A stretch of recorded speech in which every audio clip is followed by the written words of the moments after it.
What's going on, guys? Welcome back to another episode of Red One Radio. And this week, our guest host is none other than Midwest Mayhem. What's going on, Miss Lady? How you doing? Oh, I am fantastic. How are you doing tonight? Man, I am doing great. Awesome. A little tired, work has been busy here the last couple of weeks, but, you just whatever. Take your punches, keep on moving, I guess. Pretty much. What's going on, everybody out there in the side chat? Bino, I see you out there. Who else we got out there? Jaeger Troop, Moto Wolf. What's going on, guys? As you guys should know, the phone lines are open. 516-387-1431 is the number if you guys want to call in, ask some questions and things of that nature. So what's going on, Midwest? Why don't you go ahead and let everybody know who don't know who you are, what you ride, things of that nature. Well, obviously, name is Midwest Mayhem. I am from the great state of Ohio.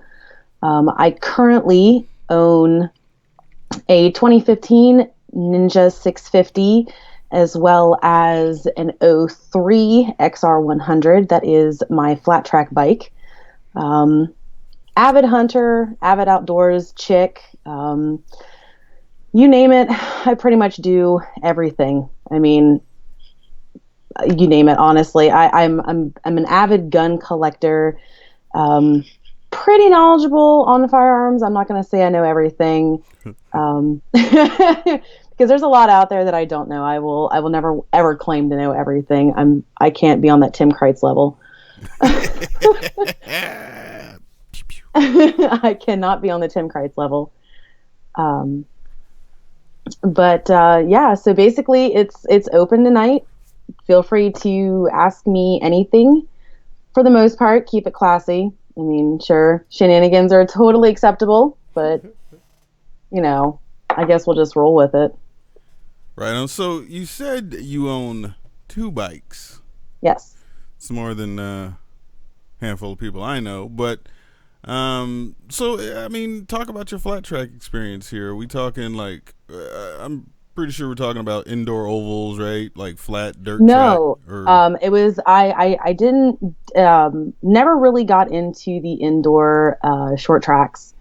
Not really my thing. I did do short tracks on dirt. That's specifically what I worked with. I started out on dirt, and I just kind of I liked that aspect.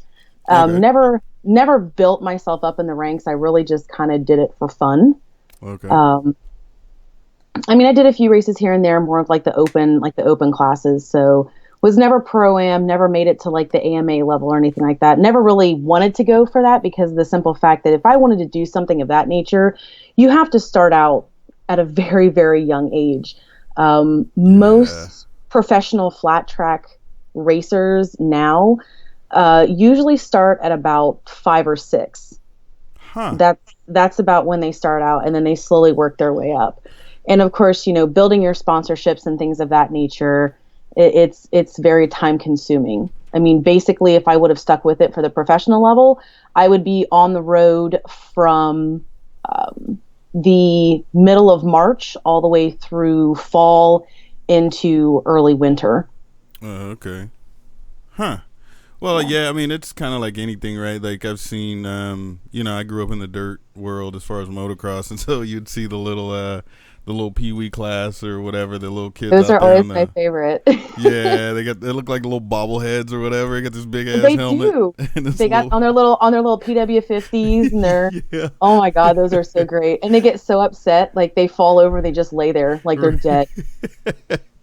Parents are running all over the place trying to pick them up, yelling at them. Right. But yeah, you see like, the ones that are just doing it for fun, but then there's always that like 3 or 4 that like break off and wind up lapping the entire pack, like, and then, I even saw like, I don't know, I think it was like a YouTube video or like a live video where they had, granted they weren't like, elementary school kids, but I want to say they were like 12 or something, so like middle school kids, and they were out racing around like an actual like racetrack. Now this is street, kind of like, so it's like, damn, some of these kids probably gonna end up being like MotoGP riders or get up near MotoGP or whatever, but it was kind of cool seeing kids that young, throwing the knee down, going around this little, shortened version of a track that they had, sectioned off for those kids, man. It was pretty cool. So, yeah, I get it that if you don't start early, you do get, you do kind of start behind the power curve. This kid's been doing it for the last 8 years, and you're just now getting into it. So,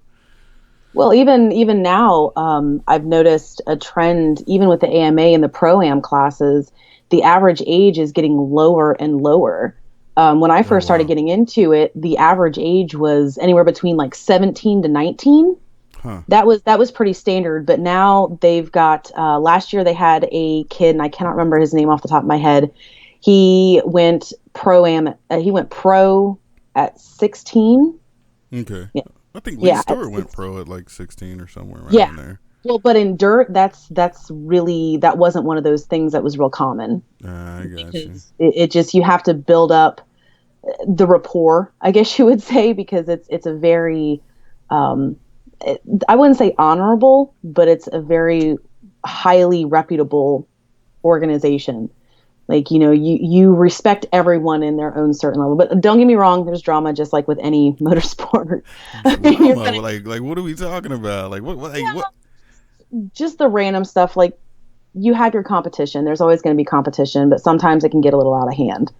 I mean, I've seen like physical fistfights break out in pits over stupid stuff. Like, somebody got bumped in a turn coming out of, coming up into a straight, and somebody gets bumped and that puts them back like 2 or 3 positions. There's people that will literally go toe to toe.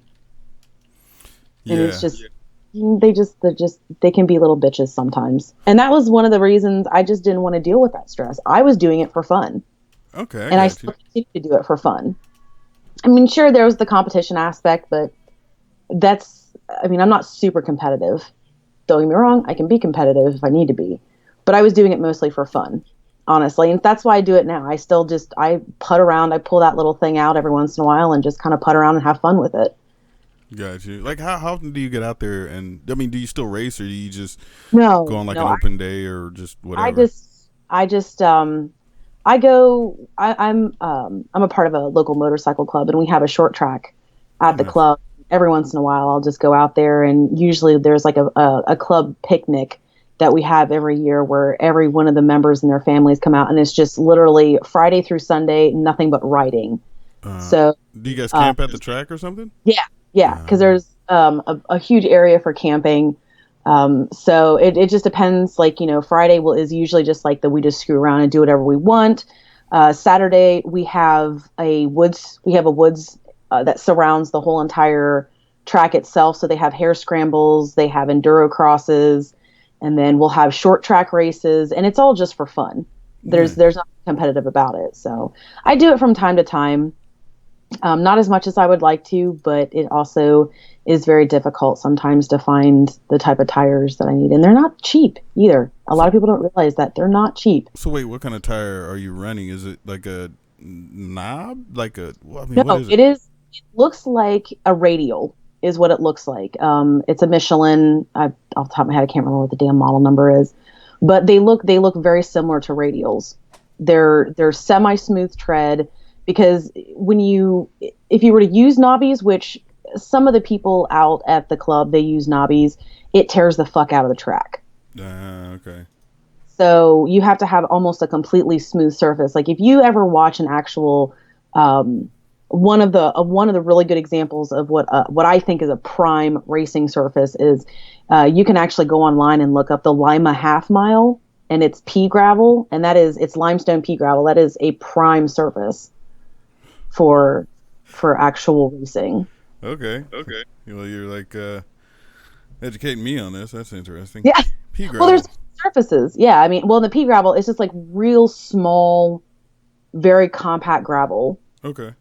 But when it's smoothed out and it's flattened, it almost has like a glass-like surface. Huh. So it's really good for going and sliding into the corners, things of that nature. Okay. So, do you guys have like a lot of high sides? Because you are sliding or like drifting through a corner, correct? Yeah. Oh, yeah. You'll go into those corners, it depends upon the power of your bike. Obviously, the larger the engine, the more power you're going to have and the more speed you're going to have coming into the turns. But they average anywhere between the bigger bikes. So, like for instance, the 450s, 750s, and at one time the 900s, which they do not do anymore. Yeah, they don't do the 900s anymore that I know of. Okay. You can hit a lot of those guys will hit those turns at 90 to 100 miles an hour coming into the turns. Dude, that's crazy. But not everybody's on like a dirt bike, correct? I mean, you have people like on Harleys and things like that, or what? Yeah, I mean, if you are familiar with any of the flat track competitions, you have Harley. The big one's always going to be Harley. Harley's been in the flat track game for a very, very long time. Okay. Indian is making a comeback. In fact, one of the big uproars in the dirt track community was the two top Team Harley riders and the top rider for Team Kawasaki actually went to Team Indian. So there was a big uproar there because it was the two Harley riders were actually Grand National number 1 and number 2. Okay. So obviously it's pretty big, but they all went over to Indian. So Indian's making a comeback, which people are really excited about because it was Harley and Indian were the two big ones in the past, like back in the 50s, 60s, and 70s. Honda's dabbled in it. A lot of times when you see Honda, you'll see mostly just the smaller bikes. So like the 250s, the smaller classes like the kids, the 65s, the 85s. You don't see a lot with Suzuki. Kawasaki is one of them. They're not as big as Harley and Indian. Triumph has dabbled in it, as well as Ducati. So what about KTM? No. I've only seen the KTM's in the smaller CCs, like the 250s and below. Huh. I haven't seen anything coming from KTM that's in the that's up in the higher class. Because around here, KTM is mostly known for woods bikes. The adventures? Yeah, well, no, like the XCWs. So, like for instance, a really big one is the 252 stroke, the 250 XCWs, the 300 XCWs. So it's mostly woods riding is what you're going to see a lot of KTMs and the motocross. Right. Yeah, KTM dominates motocross. It's funny. Yeah, but not so much flat track. Not saying that they haven't possibly thought about it. I don't keep up with it as much as I used to, just simply because I've kind of fallen out of it. Okay, I got you. Do you do any like trail riding or any jumps or? I did at one time. But this body cannot take that kind of stuff anymore. I do it from time to time. I don't have a bike that can handle it. That XR is built specifically for flat track. Wait. I take one small jump and I would blow those fork seals quicker than shit. So you have an XR. What do you have? Google XR 100. 100. Okay, let's see what we got here. They're not bad bikes. They're good little like fuck around bikes. It looks like a dirt bike though. I mean, well, it basically the XR 100 is a dirt bike, but the way that mine is set up, it's been converted over for flat track use. So the engine, I have a 120 kit on it, so it's got more power. Right. The triple tree is not this. It's not stock. It is a custom built one because you cannot put 17-inch radials on standard forks, on dirt bike forks. There's not enough room. You'll have rub. So we had to have a triple tree that was created that was wider, so you would still have enough room but be able to fit the tires in. Interesting. Mm-hmm. Huh, yeah, I'm sitting here looking at this bike. It's kind of funny. They're great bikes, honestly. Like, people are like, a 100. I'm like, dude, they're so much fun. 2-stroke, correct? 4-stroke. 4-stroke? Okay, yeah. Huh. Sitting here. You said it's an 03, correct? 03 or 04, one of the two. Like a late 03, early 04, maybe. Okay. Yeah, I'm sitting here looking at the old XR from like the 90s or some shit. It's kind of funny looking. Yeah, it's yeah. Like, they they weren't the prettiest back in the day. They made some major changes. Yeah, it looks like it. But okay, that's cool. So So you're not with the flying through the air as much. I mean, I get it. Like you fucking crash and yeah, that shit don't. I mean, yeah, you make it walk it off at that point, but then by the time you get home, shit starts hurting, and then 2 days later, you're like, "Fuck me, dude! I shouldn't have did that." That was me this week. Ooh, what happened? Well, it's been a few years since I've attempted, well, since I've done any actual like legit wheelies, and so I thought, I'm just gonna screw around. A buddy of mine has an XR100 it's a dirt bike, so it's got the knobbies and everything. So we were fucking around, and I got a little too brave and looped the bike, and the bike somehow landed on me. So the bike is safe. Right. Bike is 100% safe. Nothing's wrong with the bike. Now, me, on the other hand, that was a different story. Yeah, no, I get it. Even dirt bikes are light; they're still heavy. You know what Yeah. I mean? It's like, I laid there and just kind of laughed. I was like, yeah, it's well, at least cool. you got good spirits about it. But Oh, yeah, it was fucking hilarious. Everyone was laughing. The first thing I said when I stood up was, "Did anyone get that on Snapchat?" And everyone's like, "No." And I'm like, "Good." No evidence. I do not need that floating around the internet. Thank you. Oh, that's funny. But I'll be at it. I'll be at it next weekend, or this coming weekend. I'll be going back out and doing it again. What, just in the trails or back at the track? Yeah, back at the track probably. Oh, okay. Yeah, just for So fun. do you get competitive with like the people that you go with, or is it just Yeah, but all? it's more of like a fun competition. Yeah. Like just like to screw with each other. Like we'll be in like if we'll go through a straightaway, we'll try to kick each other. As we're going down the straightaway, we'll Kick just each try other. to, This ain't a fucking video game. This isn't. yeah. It's like, bitch, get off me, fucking. That's fucked up, but funny. If we go to the because like on a regular bike the kill switch is on the right hand side. Well, on my flat track bike and a lot of dirt bikes it's on the left hand side. So if one of us gets on the inside, we'll try to hit the kill switch. Oh, that's fucked up. Oh, that's fucked. So you race dirty. That's cool. Taking notes. Let me go ahead and write that down. Midwest does not play fair. All right, duly noted. So for all those, if she happens to make it out for SCMM, be sure to keep your distance. Yeah. If there's a race or anything, so The only race is going to be to see how many bubbles go from bottle to bottle. All right. Well, so and then you said your other bike is the Ninja 650, which it's the same bike. Well, newer bike than what Ghost Ninja had. So, I remember you telling me one time that that's not your own, or that wasn't your first street bike, correct? It was not. No. What was your first street bike? My first street bike was an '04 CBR 1000 RR. 1000 double R. Double R. Yeah. So, was it? So okay, how do you go from leader bike? I know, right? A lot of people ask me that. To 650. Well, honestly, it was the cost. That was a huge thing. I couldn't find anything within the price range that I wanted.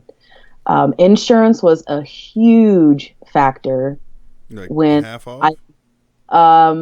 Considering it was close to $180 some a month. Oh, with the Honda, it's less than $50 a month for the 650. Nice. For full coverage. So nice. Yeah. And plus, this is something like, for instance, this is one of the 650 is one of those bikes that if I really wanted to, I could keep it once it's paid off, get a leader bike, and then I can do something crazy with that one. Do something crazy with what? The 650. What the hell crazy you gonna do with the 650? It can be converted into a flat track bike. Okay, so flat track seems to be where your heart's at, huh? It always has been. It really honestly has been. It's just one of those things. I mean, don't get me wrong, I love the street, but dirt is where my heart is and always will be. Yeah, I get you on the dirt. I haven't been in the dirt for so long, and I don't really get the opportunity out here because even if I had a dirt bike, I would then need to tow it an hour damn near in any direction except west, because then it's water all over there on the west side. But I'd either have to go north, or I'd have to go south, or have to go west or east, and then to be legal, you have to be in like I forgot what they call them. It's like a OHV area, which is like off highway vehicle. You know what I mean? Yep. So it's like, Mm-hmm.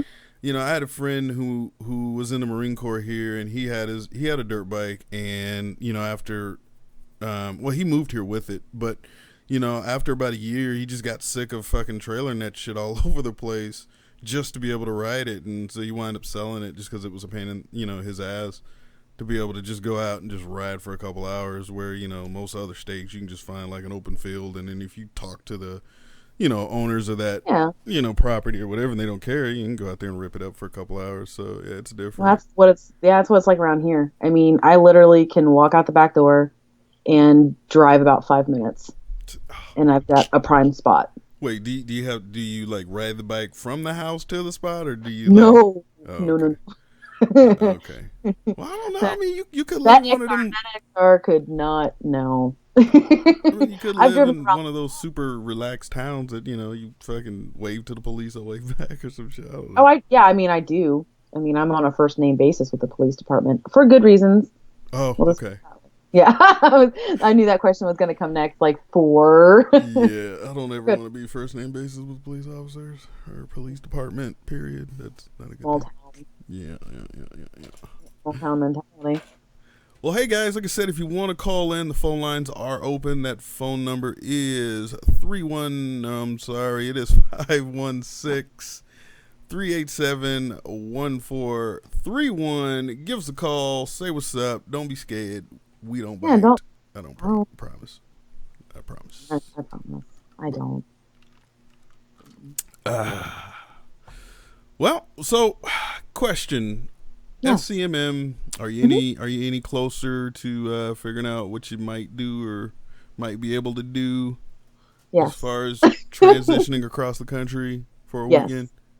I am. I'm a lot closer. I'm not going to say yes or no just yet because it's still slightly up in the air.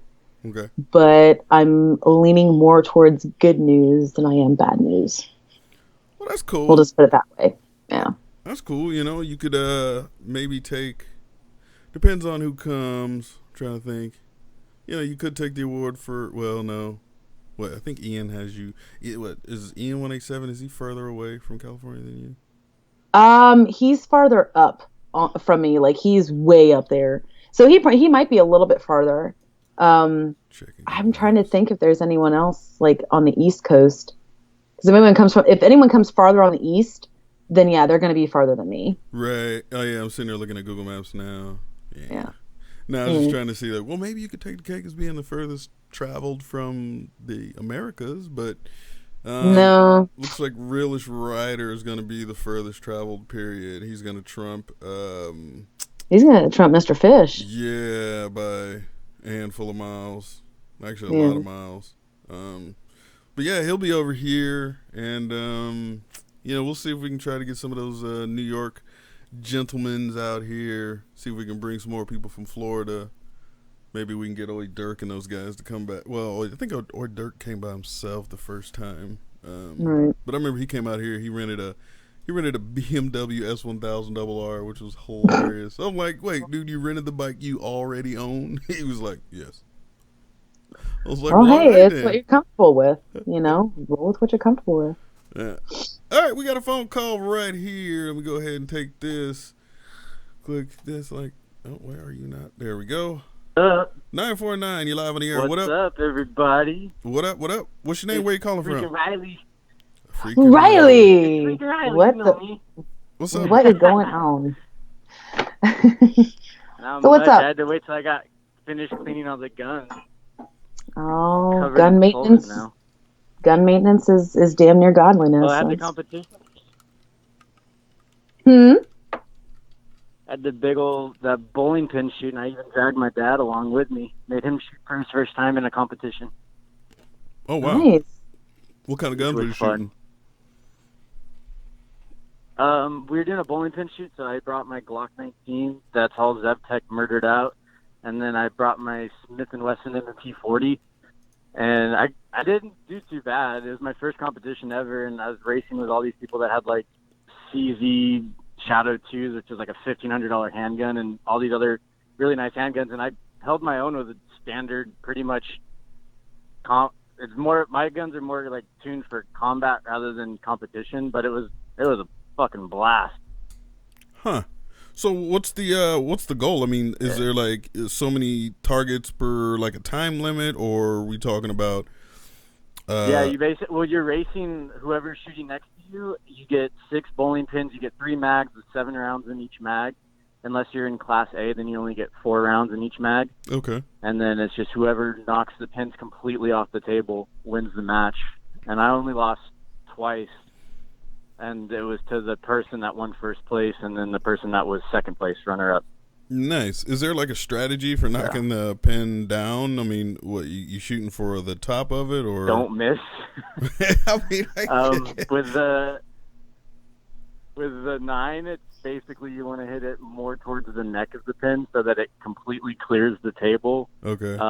I ran that pretty much the entire night until I got towards the finals, because if you don't hit it right in the right spot, then the bowling pin will stay on the table, and then you have to shoot it off the table. And the first person I lost to was a professional shooter guy already. He worked at the range that was hosting it, so I was like, all right, whatever. The second person, I got it all the way. I hit every pin except they laid on the table, and she was shooting a 45, and she was just tearing them off the table. And after that, I switched over to the 40, and I was holding my own until I went with one guy, and I just missed one shot, and he just beat me barely. Oh, damn. So, damn, it's all good. I had a blast, and it was cool to see my dad compete, because he's a former Marine, so getting him out there and shooting again is always a blast to watch. Okay, how often do you shoot? I shoot every day. It's not even negotiable. I'm always on the range, because now with where I'm kind of doing my direction in my YouTube channel, I'm going to start showing more of like shooting stuff. Oh, okay. And so I'm excited to see where that can take me and see because there's a lot of competitions, especially out here in Florida, way better gun laws than out in California. Of course. And a lot more competitions. California. California, right? I know they just had all those new laws that they added on, like banning all the guns. Basically, all your ARs now have to have like those crazy little stupid handles and grips. And people keep calling ARs assault rifles rather than armor light rifles, like what they're actually called. Gotcha. Well, Midwest, do you do any competition shooting at all, or no? I do not. No, not my thing. She has a fucking hand cannon. Have you seen her Instagram? Mine's mostly a few of my pieces are collector pieces. Mostly just range, and I do occasionally I'll do some trap shooting and some skeet, but that's really about it. I'm not a big competition person, shooting wise. It's fun if you like shooting. To doing a competition, that's like the best stress that you can ever get, because when you're at a range, some people get stressed when it's like their first time, because the lane's like left and right to them. Sometimes they're shooting rifles and stuff, so the gas blowback will freak them out. But when you have a competition and you know that you have a time constraint or you're racing against somebody, it just makes it so much more fun, and then it gets you ready for worst case scenario you ever have to use a gun in real life. You're a lot more comfortable with it because you've been running it. Maybe someday. We'll see. Competition shooting's not really big around here at all. Come to Florida. I'll let you shoot some of my guns. I got class 3 guns. Class 3? I don't even know what that means. It wouldn't be the first time I shot class 3 firearms. The fuck is class? What does that mean? What does class 3 mean? He's from California. That's a fully automatic and yeah. Oh, and like the super shorties and short barrel rifles. Spray and pray. I gotcha. Yeah, basically there's a lot of that at the range down here. Okay. So wait, a class 2 would be what, like a semi-auto? So a class 2 is like a semi-auto? Yeah, I would assume. And then I'm guessing class 1 in that case would be like a flintlock muzzle loader rifle. Bolt action. That's your vintage class. Okay. Yeah. Yeah, I don't know shit those about are the guns that aren't fun to have, because if you shoot them, you got to clean them. Mm-hmm. What's wrong with cleaning guns, man? Black powder sucks. Yeah, Have you ever done. cleaned a black powder gun? Okay? No, I haven't, honestly. Jake? You Porque? pull the trigger once, you have to, you're spending at least half an hour getting all that soot off your gun. Those things create those big black clouds. That's why nobody is allowed to shoot them indoors. Oh, really? I didn't know that. It's like you shoot that indoor, you're basically breathing cancer like automatically from all the lead and stuff. And oh yeah, it's just grossness. Huh. That's the fun thing about if you don't know, because when I was going through all the range safety officer stuff, they made me do blood tests because I was working inside of a range, and because of all the soot, it doesn't matter how good their ventilation is. Like the place that I was working at has one of the top ventilation systems, and I still would get tested. And if you get tested above a 6.0 lead level, you are forced to not be able to work because you're fucking your body up. So it's always better to shoot outdoors. Didn't know that. Sorry, like I said, very inexperienced when it comes to shooting guns recreationally. It's not for everybody, but it's fun whenever you can. I wouldn't doubt it. Yeah, one of these days I'm gonna get down to the range and show Ghost Ninja how it's done. But until then, I'll keep it holstered. Hey, when I come back to Cali, I'll go take you out shooting. I still have some of my guns back there. Man, I ain't trying to go to jail, dude. This is California, bro. Black man with a gun ain't a good thing. Just gonna throw that out there. What does that make me? I'm a beaner with a gun. It's all right. Even worse. Yeah, but you're not white. That's what it yeah, is. there you go. You're like a Ghost Ninja kind of Mexican. You kind of got a double take. Like, is he? I don't think so, but maybe. And then it's funny because then people find out my grandmother on my mom's side's half black, or she's like legit African, and then she married this like super pale white Irish guy, and then I come out with like no color because the Spaniard in my dad's side. So it's like I get hired at any place because they're hiring multiple minorities, and the guy talks okay English. If you watch any of my live streams, I just was stuttering like a motherfucker today. Yeah, I'm just gonna go ahead and agree with you there, Boris. Just throwing it out there. Boris knows what's up. No, but how's everything else? I'm not even reading the live chat. How's everything else over there in Florida? I mean, as far as you getting set up there, it's you good? Awesome. I'm still the thing is right now, like I'm staying at my parents' house because I'm trying to buy about 10 acres out in Martin County. Mm-hmm. But it's been awesome. Because I grew up in Hawaii, and it's like the weather out here is so similar. It's humid, it's hot, it rains, but it's beautiful. There's no state tax, there's no emission laws, so you can't get messed with. There's a federal emissions law, but there's no like state emissions law, so you can be running straight pipes all day long. They're super gun friendly. There's no state tax, so things are a lot cheaper. Like the house that I'm in right now, literally it costs $700 a month, and it's 2 or 3 bedrooms and 2 baths right by the beach, less than a mile away.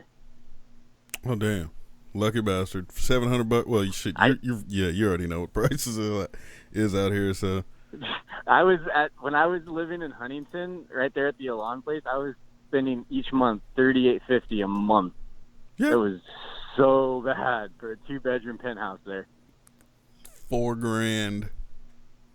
Fuck. Oh, yeah. That sucks. And then my bike got jacked with all the time there too. It wasn't even worth it. It sucked so bad.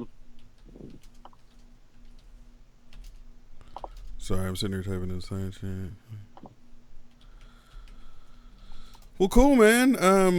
I know you're gonna be back for SCMM. You're not coming back before then, are you? Actually, I'm not going to be making it to this SCMM.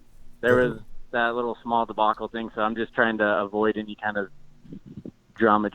So, but I know I'm going to be coming back, and we're going to do like a freaking Riley's ride deal, where everybody will be welcome. I think we're going to be doing it down at the Quick Shift place right there in Westminster, and then we're just going to go have a fun day. I know Uclear is going to come down and bring a bunch of stuff to give out, and a couple of my other sponsors are going to come down there, and it's just going to be a fun day, and everybody's going to be down there. Klaus is coming down. I think Officer Rob's going to be coming down. So Gotcha. At least I'll have that stuff because I wish I could go to SDMM. I loved it. I had such a blast. I think I had the best time last year more than anybody because I was with Filipino and he got Sub D's name tatted on his ass. And Yeah, we just like everything that happened that last SDMM, I just happened to be in the right place at the right time every single time. And it was just it's incredible. I'm super jealous of everybody that's going this year and I can't wait to watch all the pictures and videos. I'm really looking forward to that. Yeah, it's gonna be a good time. Well, hey man, we got another call that came in, but I appreciate you calling in. Not a problem. You guys have a good one. All right, brother. See you, Riley. Have a good night. I'll be down in live chat. For sure, man. Peace.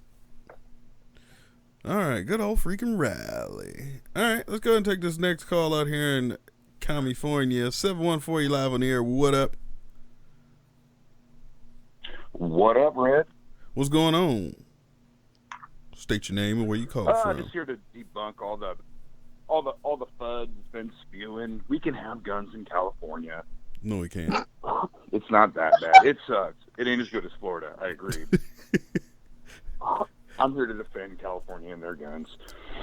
Yeah, but right, like there's certain types of guns you can have, bunch of guns you can't have, and then you can't carry. Well, I don't like personally. I don't like the open carry thing. Concealed carry doesn't bother me, you know, because I mean it's cool if you got it and I didn't know it. But you know, if you walk around in that shit, you know, on your hip like it's the fucking Wild Wild West, I got an issue with that. But you can't open carry out here, correct? Open carry has been banned in California for a while. Oh, okay. But concealed carry, it all depends where you live. You live in Orange County, you live in LA County, it's probably not going to happen for you. Up here in Central California, they damn near give you a CCW when you move into the county. It's really easy. Lots of people carry guns around here. Here's the keys to your apartment, and here's your concealed. That's funny, dude.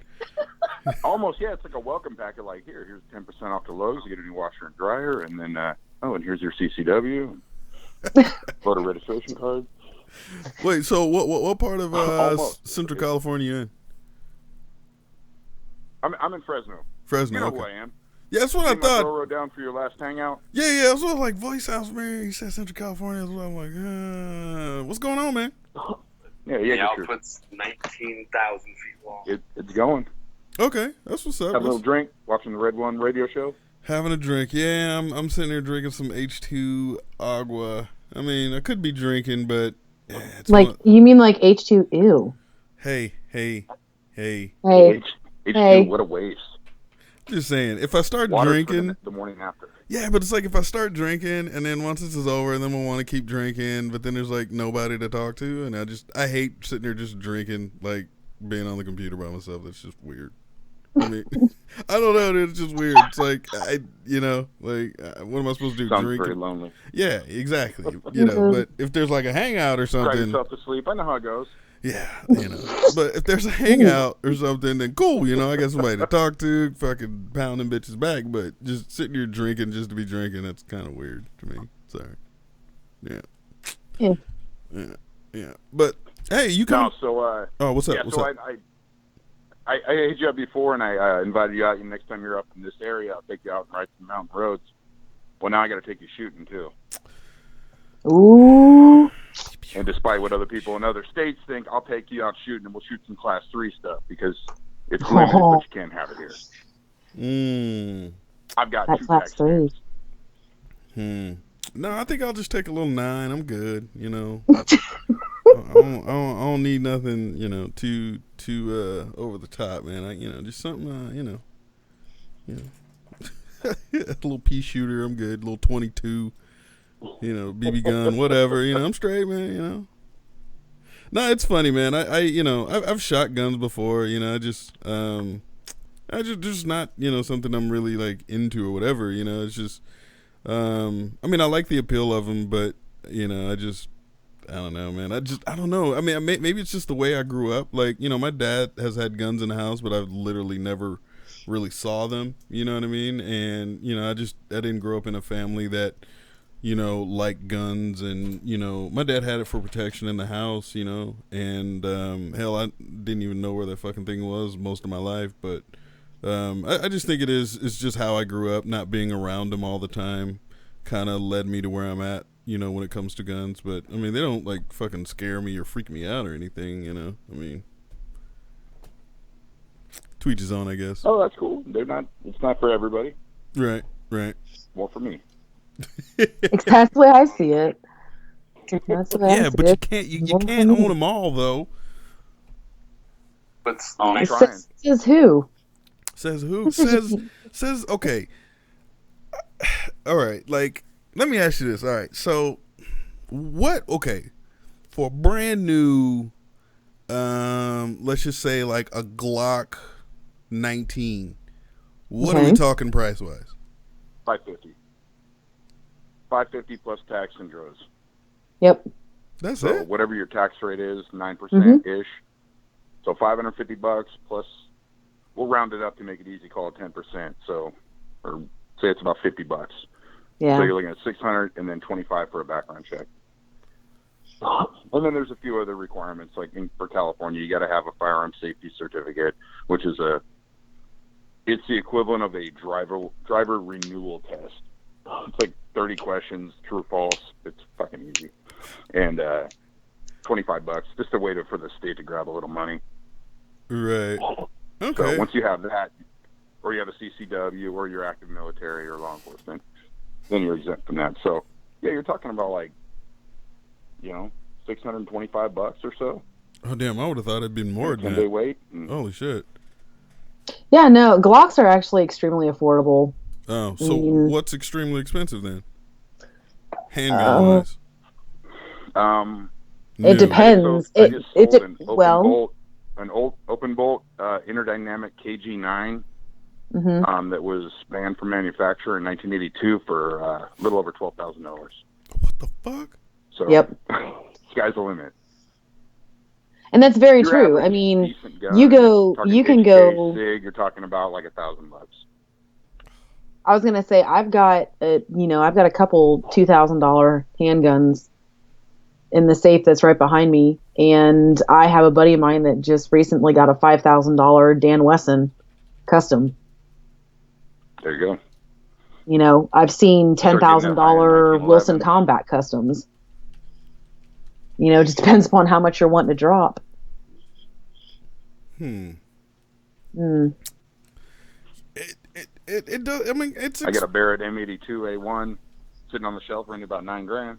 Shit. Dude, that's crazy. So, like, okay, then what are we talking about for like 500 rounds of like, I don't know, like 9mm ammo? Like, wait, what are we talking? 500 $100. rounds? That's cheap. About $100.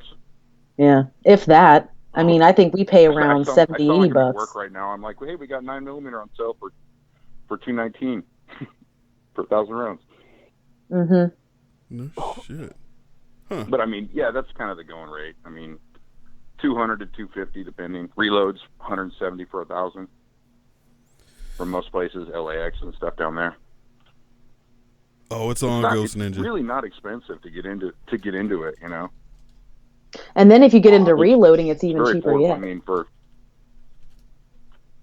because that's what I do. I reload, so I got cheap, it's almost not even worth reloading.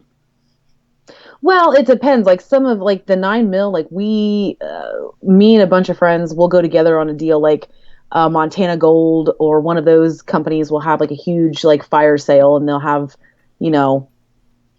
5,000 cases for such and such amount.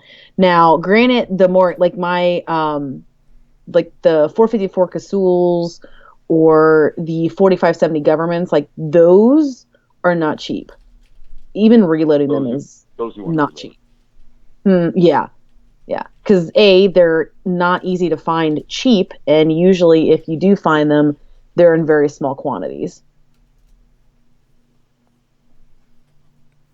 Pew, pew, pew. I don't know. Yeah, you go that big, it's not pew, it's boom. Especially if you get into like when you get into the competition, like Riley was talking about, you load your own rounds because you want the least amount of recoil possible. So you got people running reduced rate springs, and so they're running really light loads. So you watch people shoot competitively, and you're wondering how the hell do they keep the muzzle down when they're, popping off round after round. No shit. It's because they're shooting they're shooting an underpowered gun that they've custom designed. Huh. I Okay. always look at them like, why can't I shoot like that? I've been shooting for years, and because they're cheating. So it looks like right now in the side chat we're fucking planning a Nerf gun fucking war at a CMM, and I'm gonna go ahead and put undercover bikers on my team. Oh, that's not fair. A Nerf gun war? Yeah, I'm down, dude. But Does anybody realize how hot it's gonna be? We need a water gun war. super but then somebody brings that like super high powered fucking super soaker and then winds up putting out somebody's goddamn eye. You know what I'm saying? Like Somebody's gonna mod a fucking pressure washer or something. it'd be Hot Wheels. Fucking, Yeah, I already if know. you get into Nerf, then somebody like me will make like an air cannon and shoot like a Nerf football at somebody not cool. and ruin the party. Take someone out on the balcony. Somebody standing up on the balcony, all of a sudden you just hear. You know what? You know what? Yes. Because okay, as fun as a Nerf fucking battle would be, once you shoot all them bitches, you got to go back and pick it up, and then it's just like, wait, no, dude, I had fucking 30 rounds, now I only got fucking 15. Somebody took my other 15. Where the fuck's my rounds at? Right? So at least with water guns, I figured, you know what, if we do water guns, we got to keep it to like regular fucking squirt guns. We can't be having no fucking pump it up like 17 times and just and you could shoot like, fucking 50 yards and shit. Like, we're not trying to have that fucking bullshit going on. No. Yeah, but then you know what's going to happen? What? People are going to start reloading their water gun out of the pool, and by the end of the day, they just got Oh, pink eye. God. And Ew. Okay, then. bad idea. Can we get like a reloading tank somewhere? But then that shit'll be empty Beer. real quick. Yeah, we could do vodka.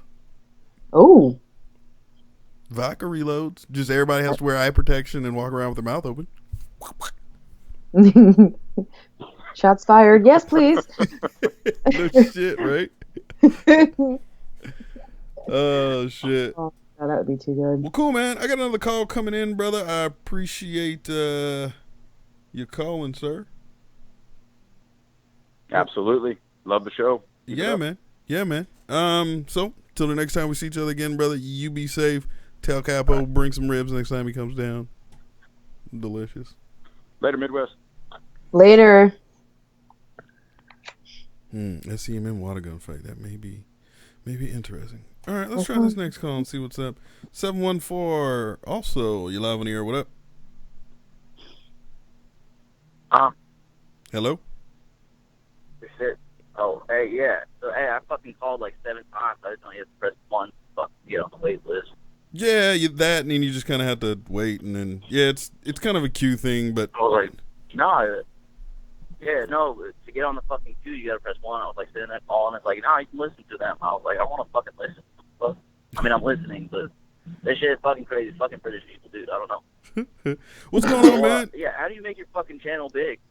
How do you make your channel big? I want to be a big boy. Oh, well, to be honest, that's very subjective. Where are you calling from, by the way? I'm on the 5 right now in Irvine. On the 5 in Irvine. Okay, well, at least it's probably clear sailing. Yeah, it's fucking 8 o'clock. To be honest, man, growing a channel, there's different ways, man. Do you want to grow your channel organically, or do you want to take shortcuts and try to skip the line and go straight to the top? There's a bunch of different ways, man.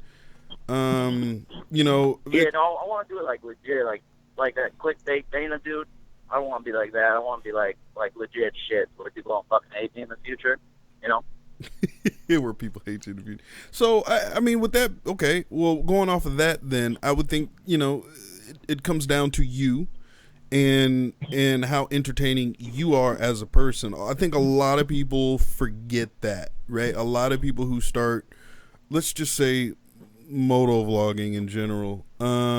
You know, they're like, well, I got a BMW S1000RR, I got the new Ducati, but yet still, like, I'm not growing, I'm this and that, you know, like, at the end of the day, as you haul ass on the freeway, I was gonna say, damn. man, try to get somewhere with quickness. But no, you know, you have to be entertaining as a person, right? And then as long as you're entertaining and people relate and think you're funny, I think that is what helps you grow in the beginning. You know, but unfortunately, to me, it doesn't seem like you're not going to be able to grow like exponentially or at a real high rate unless you're doing something that totes some kind of fine line, whether it's clickbaity or ash hole-ish or something, right? Just being yourself and making people laugh is not going to get you hundreds of thousands of views, you know, immediately or really quickly. No, I get that. Like, I'm not trying to like be like, I just started a couple months ago.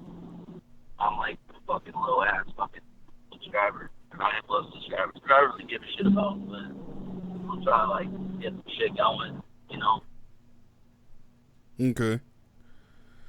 I got you. Yeah, just over time, man. Here's the thing, but you know, YouTube is definitely a slow game, right? It's you know, don't expect to have, you know, 1,000 subscribers within a year, or, you know, I mean, you can always set goals and try to achieve those goals, but, you know, don't you know, try to, you know, just set goals and try to achieve them, but don't be upset if you don't, you know. But at least you can look at your past, you know, history of the last 6 months and be like, okay, well, this is how much I've grown in the last 6 months. Let's try to double that or whatever. But, you know, one of the most important things is as long as you're enjoying it, you will stay in it for the long haul. You know, if you constantly focus on subs and views and all that shit, or trying to make money, you know, or whatever, then, you know, eventually when you're not growing, or if you stop growing or whatever it may happen, then you'll become upset, and then you'll wind up quitting because you're like, well, fuck, you know, this person's growing. You know, don't compare yourself to other channels. Don't, you know, because I mean, I've done that. I've looked at, like, Do It With Dan back when he had like 50,000 subs. And then within 6 months, he's at like 300K. And I'm like, how the fuck? Like, you know what I mean? Like, that type of shit. Like, don't necessarily compare yourself to other people. Just do what you love to do, whatever type of videos you're making on YouTube, and just go from there, man. Like, let the people decide if your content's good, you know. Tailor it over time to maybe see what people are more interested in. You know, don't just stick to one fucking thing. I'm just riding, do canyon videos all the time, you know. Like, switch it up, change it up to see what people like, and, you know, get feedback from people. Yeah. And I was also going to say, be willing to take criticism. Yeah. You know, I see a lot of individuals out there that somebody will give them constructive criticism, positive and or negative, and they go off the handle about it. They get super upset, they get pissy, they get defensive. Nobody ever, unless somebody is blatantly telling you that your stuff is shit, if they're giving you criticism, they're saying like, hey, you know, your audio kind of sounded a little potato-ish, and then if they may give you suggestions, take every little bit of that, go through your comments and kind of go through with a fine-tooth comb. If somebody has something criticism-wise, take note of it. Go back and look at some of your older stuff. Maybe they're right, maybe they're just being too picky. But I see a lot of people get seriously upset and seriously pissed off at people legitimately trying to help them because things are taken out of context. Mm-hmm. Yeah. Well, yeah, I don't show my face, or like nobody knows who the fuck I am. So, not yet. And even if they put comments, I wouldn't really give a shit. Well, it's not just that. I'm not just saying with that. You know, the whole face reveal thing, that's all in personal choice, and that's totally fine. People have their reasons for doing it. That's cool. When I say constructive criticism, I'm talking if someone's watching your video, and let's say a certain subscriber has watched multiple multiple videos of yours, and there seems to be a trend. Don't take that as a bad thing. Maybe they're trying to tell you, like, hey, you may want to look at this. And something small that you may think is insignificant could be something that someone can see as a thing that you could change. But if they say it, don't get pissed off about it. Like, just take it with a grain of salt. Take everything that you see, comments, whether it be on YouTube or any other social media outlet that you have, take everything with a grain of salt. Because in the end, that is what's going to help. Gotcha. Yeah, what she said. Hey, real quick, also, I got... Yeah, what she said. Hey, so the reason I don't do a face reveal or nobody knows my name, nobody knows who the fuck I am, which is perfect. Well, a couple people do. But it's because I do, like, mad illegal shit and put it on YouTube. Like not shit, like, I'd probably go to jail, actually, for most of the shit I do. Well, let me ask you this. But Are you monetized? Are your videos monetized? Fuck yeah. Well, then, yeah, monetized. Then, to be honest, I mean, if they wanted to come after you, yeah. The moment you monetized your videos, you literally have to submit, like, your fucking social security number or mailing information or something. And it ain't hard for cops to be like, hey, we want to fucking... I mean, granted, they have to get a warrant to subpoena or whatever YouTube to get a fucking... You know what I mean? So I just look at it like that. I mean, granted, most of us, I think 98% of us motovloggers break the law at one point in time. Some of us go above and beyond, but I look at it like this. As long as you're not out taunting the police, right? Don't taunt the fucking police, because we already saw what happened with that shit. No, like, there was that dude, Catch Me If You Can, in fucking Texas, right? That dude was like lane splitting down the fucking freeway at 90 miles an hour and stopped traffic and shit, and he was taunting the police, right? And police just kindly went over there and knocked on his fucking front door and was like, come with me. You know what I mean? So, like, I wheelie, I speed, I do a bunch of illegal shit, but at the same time, it's like, until the police feel like I'm truly a danger or a threat to, like, massive people, dude, there's so much illegal shit on YouTube any fucking ways, right? Some dude smoking a joint in fucking Oklahoma live on YouTube. Like, police ain't going after that shit, man. You know what I mean? Whether he hides his face or not, you know what I mean? It's like, yeah. But, I mean, I totally feel where you're coming from. And if that helps you be a little more comfortable on YouTube, then yeah, go that route. You know what I mean? Yeah. I mean, even look at, like, 650E, right? That dude's face is shown, and this fool is running 190 miles an hour down the goddamn freeway, middle of the day. Him and 5 other dudes, you know what I'm saying? So it's like, I don't know exactly what you're doing out there, but, I really don't think it's, like, as of right now, the police not best interest, but I don't think they're going to spend a bunch of money to figure out who you are and come after you. Like, literally, it's Los Angeles. How would they prove it? You can't prove that shit. I could be like, oh, it's my buddy on my bike and all those videos. Like, right? I don't think they could ever prove it. Well, I mean, I could say the same thing for my videos, right? I don't, people know what I look like, but during a vlog, I don't necessarily have a camera pointed back at me unless I've set it up that way. Like, I can put, like, one of my other GoPros on my windscreen and point it back at my face. But, the other vlogs that I do, I don't, I could make that same argument. Dude, it wasn't me on the bike. I just did a voiceover, for that video, and that was it, so... Yeah.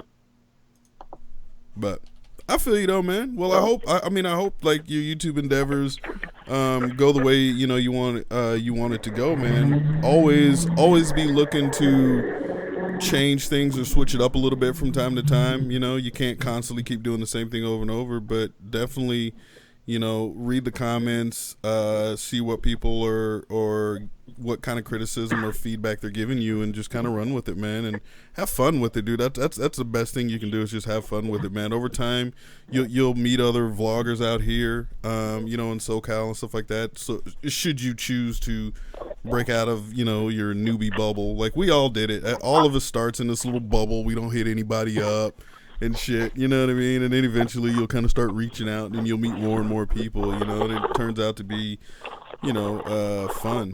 But, hope everything works out for you, brother. Yeah, I'm gonna head out. Let's go home. Huh. About to go You home guys and have fun. drink a 40? Fuck no. I'm gonna go wheelie this R1. Ooh, you see, you got that leader bike kind of power. Yeah, I like that shit. My other bike's an impound. So. Oh, wait, what? Yeah, my VX10's an impound. I'm sure everybody knows who the fuck, or most people know who I am now. I just figured it out just like that. You said impound. You said impound. Ding, ding, ding, ding. Yeah, fuck. Yeah. It's all good, though. Yeah, so. Fuck it. Well, all right, brother. But yeah, have fun on your chat. All right, man. I appreciate you calling in, brother. Yes, yeah. All right, peace. And click there like so. Yeah, that's always people's that's what people seem to default to when they talk about one of the reasons why they don't show their face. Oh, it's because the police. But and I gotta tell people, look, if you're monetized, dude, you at some point submitted legal information. You have to put information in. Yeah, I want to say you have to put in your social security number because, I mean, I know YouTube sent me some kind of form in the mail. Yeah. Stating. Well, I got mine in. I had an email, a form that was sent to me that I had to print off and all that jazz. Oh, right here. They sent me what is this? A 1099 miscellaneous or MISC miscellaneous or whatever. So yeah, Google. What is this? Google Incorporated AdSense tax at google.com. Their address, Mountain View, California. Nice. So yeah, they sent me this information because hey, they fucking paid me money, so I got to pay tax on it or whatever. Well, yeah. So I mean, like just like you were saying, it doesn't matter if you fill out any type of tax form, if you put any type of information out there that can be tied to you personally, you're gonna. I mean, God forbid you don't get busted. Right. But it'll be easy. Yep, here it is right here. Recipient's identification, a bunch of X's, and then the last 4 of my social security number. Mm-hmm. Yeah. There you go. So, Merry Christmas. and I also hear a lot of people too that's like, oh, my job, this and that. And I'm like, dude, I get it with the job thing, but at the same time, unless your job literally said you cannot upload videos to any social media platform, because like even with the military, right? Like you can't do it. Like military members can upload videos to YouTube, but there is this fine line when it comes to doing it in uniform, and shit like that. You definitely can't say you're speaking for, whatever branch of the military you're in. Well, yeah, no, you can't put that out there. Yeah, and I mean, if you're dressed as a civilian, they're not going to know any different. Right. I mean, like I said, as long as now that's the thing, right? Whereas if you are military and you are breaking the law, now the military will definitely take that little extra step, and they, because all it takes is one person to be like, hey, fucking Red One is this guy, and he's also a military member. You can see that's his bike, and you can see it here in these videos. And then like your commander and all that other shit's gonna do their own little investigation. But yeah, those motherfuckers will come after you because it's just easier for them. Whereas like the police, they got to jump through hoops in order to like I said, legal shit, but not with the military. You don't have to get a fucking yeah, you don't have to get a what do you call it, like a fucking. You don't have to get a search warrant or anything like that. No subpoenas, no nothing. Dude, motherfuckers they can come right on in. They open the door. But, you sneeze the wrong way and it's something they don't like. Yeah. Not even 5 seconds later, you're gonna be hearing a knock on the door. Right. No, thank you. Okay. But yeah, no, that was a good little point about the criticism. I didn't even really think about that. A lot of people do get. And I don't mean that like to sound like to say that everyone gets upset about it, but I do see it and it's been discussed in multiple live streams that people take offense to very small things and people take it personally. To me, this is just supposed to be for fun. Unless you are taking it as if you are doing this as your career, I can understand. There is a different way to look at it. I do get it. And to the people that are out there that can do this as a career full time, kudos to them, because that just means that they busted their ass and did everything that they need to do to be able to, do this as a job full time and be able to make enough money to be able to provide for not only themselves, but whether it be significant other, things of that nature. But yeah, I mean, I guess the constructive criticism goes back to my previous jobs and the job that I have currently, being in marketing. You can't take everything personally. I made that mistake when I first started out, and then I started to realize the people that are giving me the criticism are not there to hurt me. They're kind of here to help me and build me up.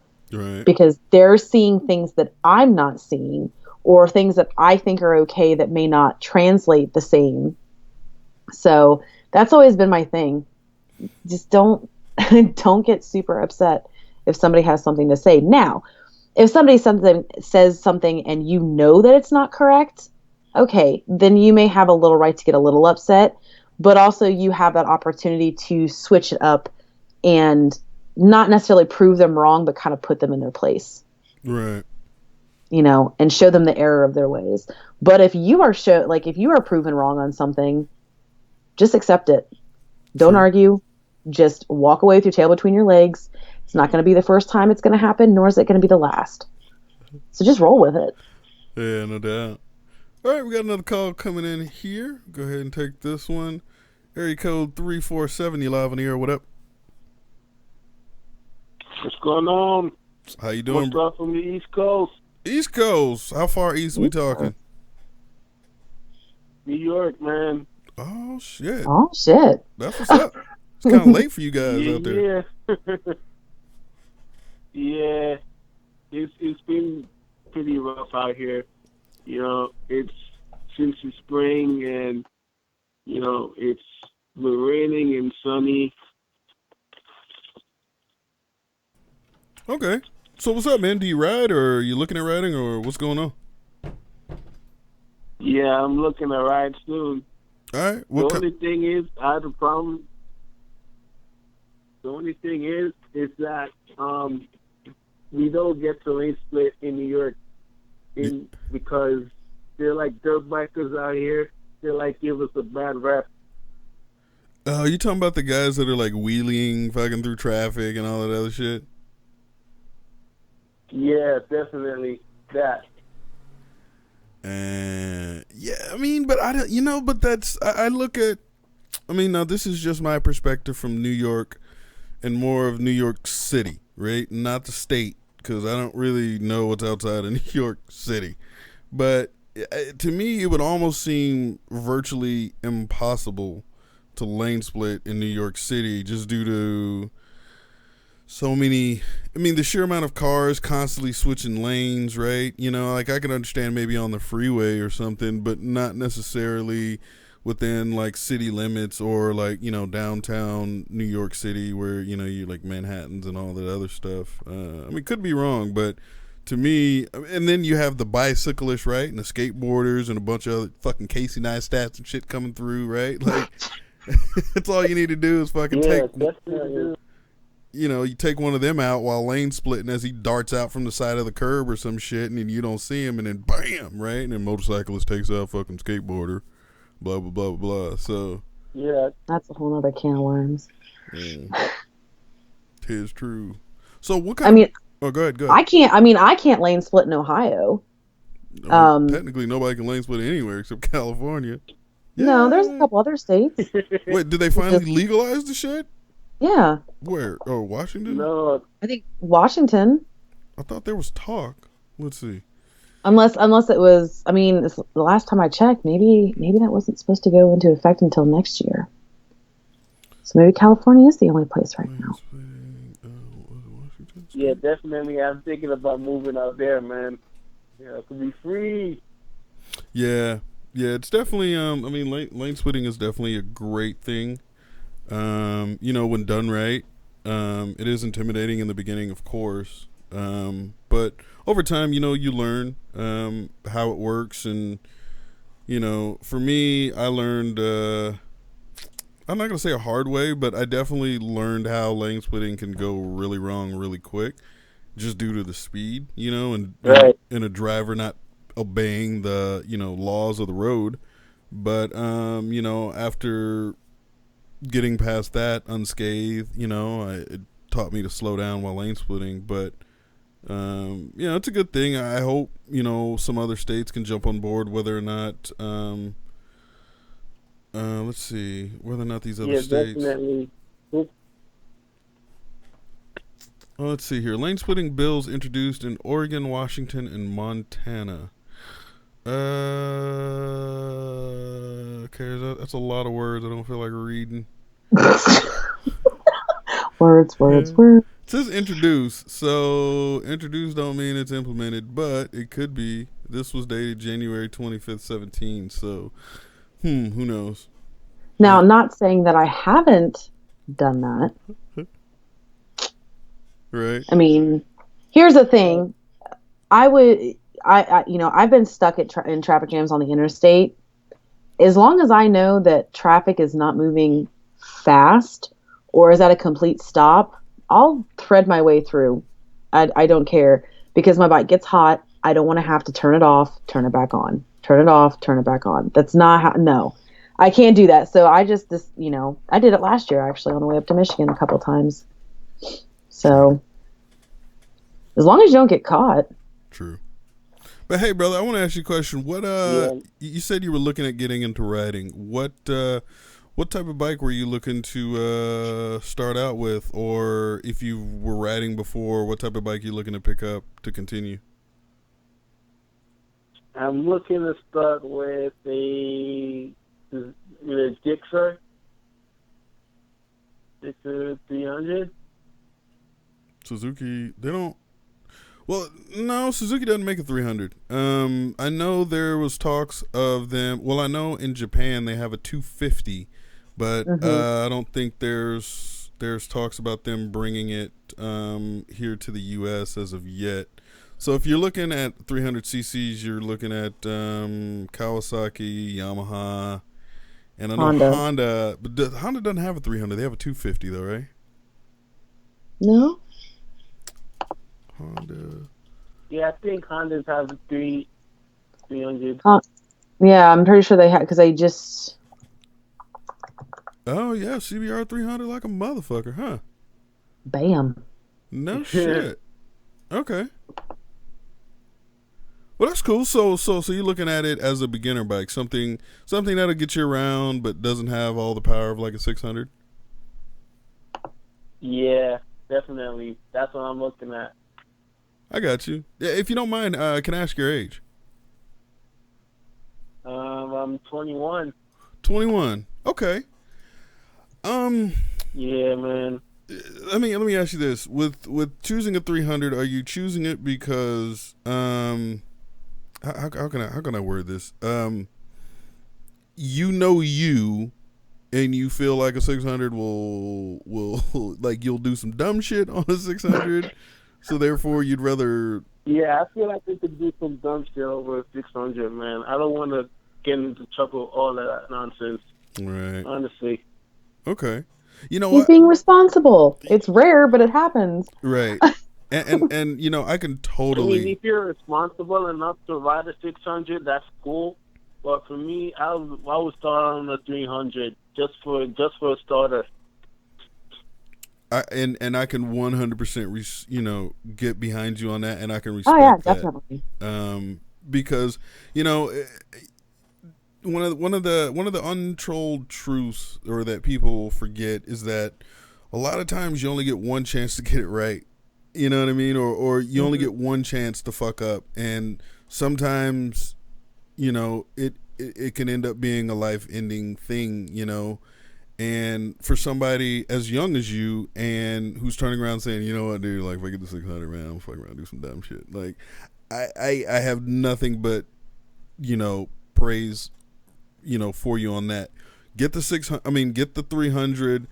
And then the thing you should do right after you get that fucking 300, you know, and you get all your gear, definitely get all your gear, man. And then after that, get fucking frame sliders, please. Yes. Because as a newbie, it just shit happens, man. And when 6 months, Yeah, man, I know. yeah, and in 6 months down the road, when you've outgrown that bike, or some people, you know, are totally fine with it, you know, for a couple of years or whatever. It depends on you, right? But, you know, 6 months down the road, when you've outgrown the bike, you can then turn around and ask for a higher price or a higher resale on it because you don't have a bunch of fucked up fairings and all that shit, right? It's easy to replace mirrors, it's easy to replace bar ends, but when you start fucking scratching fairings and shit, and you're back up at the fucking, you know, at the dealership talking about, hey, I need a left side fairing for a fucking blah blah 300, and they're like, all right, cool, it'll be $675. You're like, the fuck? Yeah. No, dude, I need the bottom piece. And he's like, yeah, dude, bottom piece is $675. You want the top piece along with that? That'd be an extra fucking whatever. You're just like, oh my God. Like, fairings are super expensive, man. And that's why I always try to tell every beginner rider is get frame sliders because, you know, more than likely you'll probably drop it, right? And it's stupid drops. Like, you'll think the kickstand is all the way down, you know, but it's not. And so you'll lay it over and you'll get 5 steps away from it and then ka-doom, and you're like, oh shit, and you turn around and your fucking bike's laying on the side. A frame slider will at least, you know, like you'll probably scratch, you know, like the side of the mirror or maybe even the little what do you call it, the little turn signal that pokes out. But those are easy fixes, dude. Those are $20-$30 fixes versus you know, $100 fucking fairings, man. But yeah, that's and just also don't buy brand new. Like, that drives me crazy. I watched a kid the other day buy a brand new 2017 Ninja 300. Why? I mean, because it's like, one was like, you know, you're gonna, you know, hell, I've been riding for over 10 years now, and there's still, to this day, I like double and triple check my kickstand because I shit you not, and I'll be honest, I had my 650 for 2 months and got on it, lost my balance, the kickstand popped out, and I dropped it. It happens. So when I see people spend, you know, a bunch of money on a brand new bike, it's like, dude, go online, get a used one. I'm not saying like get a fucking piece of shit. You know, get something that's actually going to be halfway decent, is in decent shape, but don't be going and spending a ton of money. Like I usually tell people, I had someone come up to me the other day and ask me what is a good amount of money to spend on a first bike. And I told them, this is me personally. Again, everyone has their own opinion. That's totally cool. I said anywhere between $2,000 to $3,000, and that's it. Because, like I said, you're gonna drop. That's a good move. Yeah, we don't spend a ton of money on a bike that you don't know for sure that you're gonna have for a long period of time. Yeah, I get that too. Yeah, definitely. Yeah, and then also, if for some reason, if you do decide you're like, you know what, fuck it, dude, I don't want to have to deal with any complications that may come along with a used bike, and you go new bike, go ahead and get Gap Insurance. GAP, Gap Insurance. Yes. So what Gap Insurance is, because I didn't have it on the first bike that I wind up totaling 3 months later, but luckily there was so much shit done to the bike that the insurance paid out, and I was only out of like $500. But what Gap Insurance is, so you could literally, you put your little down payment down or whatever it may be, and you know, you sign the fucking all the paperwork, and they hand you the keys. You fucking throw your helmet on, you take off. You could literally make the first turn out onto the street, fucking total the bike at that point right then and there. Whatever money is owed or whatever money's left that you owe, Gap Insurance will cover it. So, so let's just say you buy a $10,000 bike, you total it 2 days later. Insurance says we're only going to pay you $5,000, and you still owe another $5,000. Gap Insurance will pay that $5,000 that is owed. So you could literally tow the bike, you can walk away, and fucking everything is done. But there's so many people who's like, you know what? I'm not even gonna. I don't need the Gap Insurance or this and that. They don't want to pay the like fucking couple $100 or whatever. Usually I'll get them to. I'll have them throw it in with fucking, you know, they're fucking me over in the first place of me being at a dealership. So I'll try to finagle him to throw it in. But there's so many people who that winds up happening. They finance a bike, they fucking total it, a year later, and then the insurance only pays half of what they have left on it. And so now you don't have a bike and you're stuck paying the rest that you owe on it, So gap insurance is fucking a must when it comes to buying a bike from a dealership. And that's really the only time you can get it too. I don't think you can get gap. Nah, I guess it wouldn't make sense to get gap anywhere else. But yeah, so just always something to keep in mind too if you do go with the dealership route of buying a motorcycle and being financed also behind a motorcycle. Yeah. Thanks, man.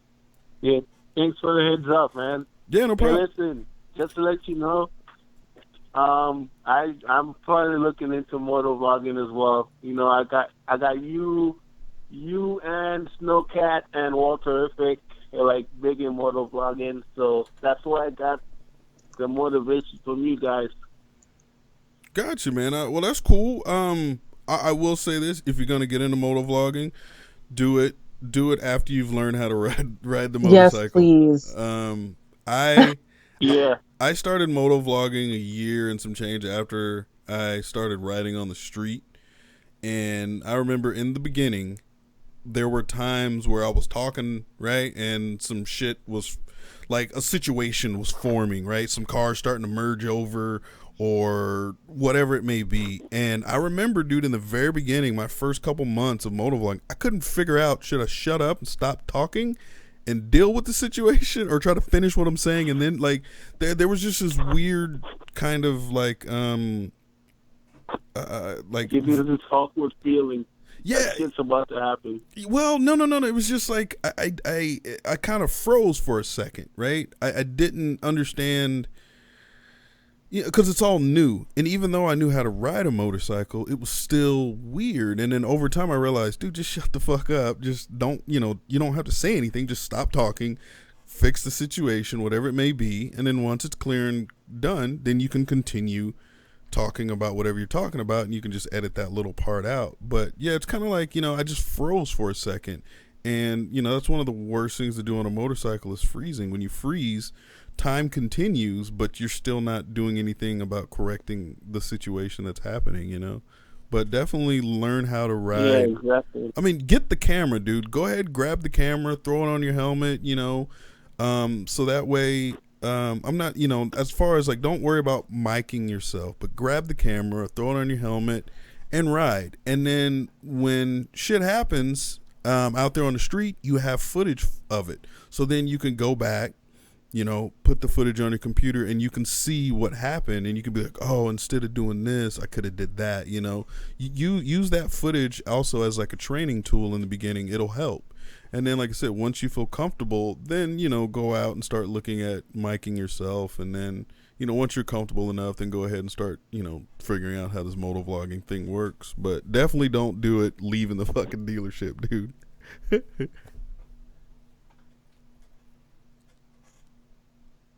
Yeah, man, definitely. So, but yeah, man, I hope everything goes good, man, with you getting a bike whenever you decide to get a bike, man.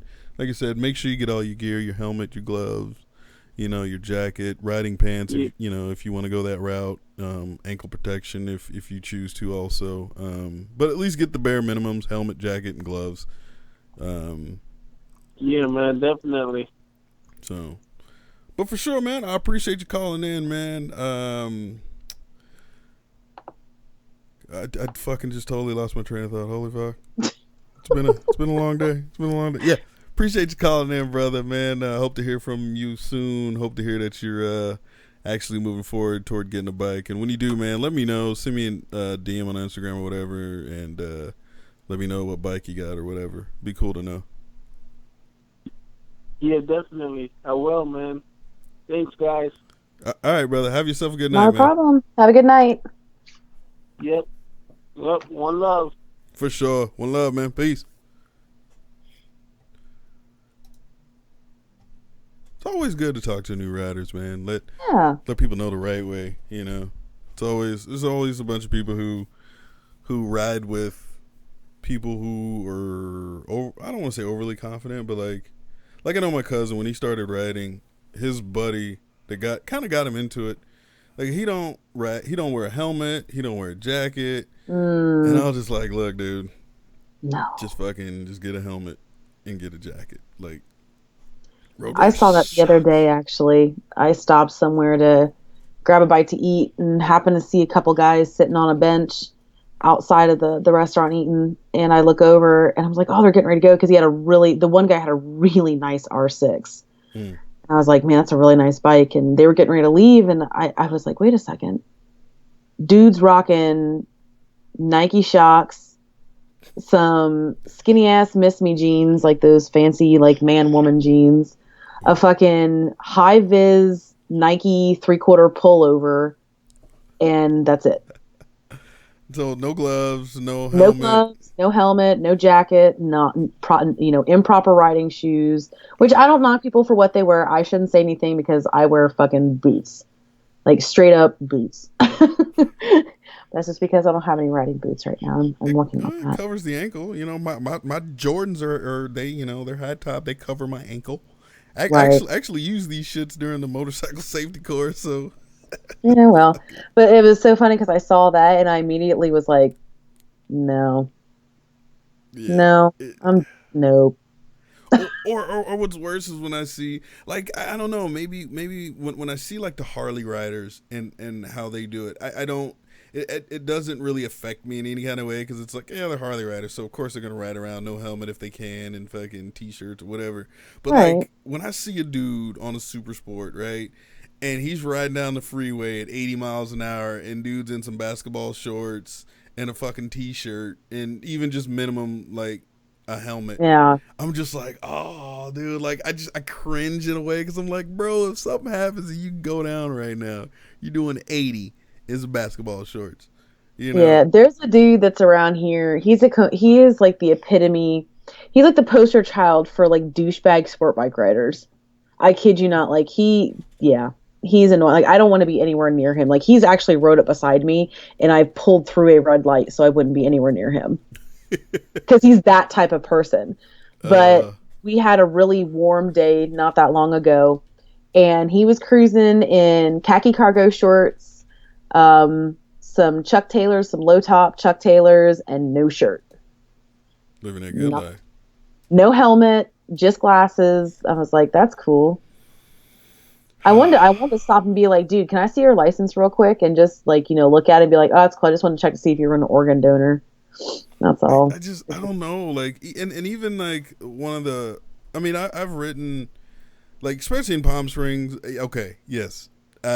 Shorts, t-shirt, helmet, no gloves. Yes, right. I'll do that. But I'm only coming a quarter mile down the street. You know what I mean? And it's fucking Palm Springs. I'm not hitting the freeway. Don't even get above like 40 miles an hour or whatever. But like the first time I rode without a jacket and I was just in a t-shirt, man, it's like riding up my fucking back.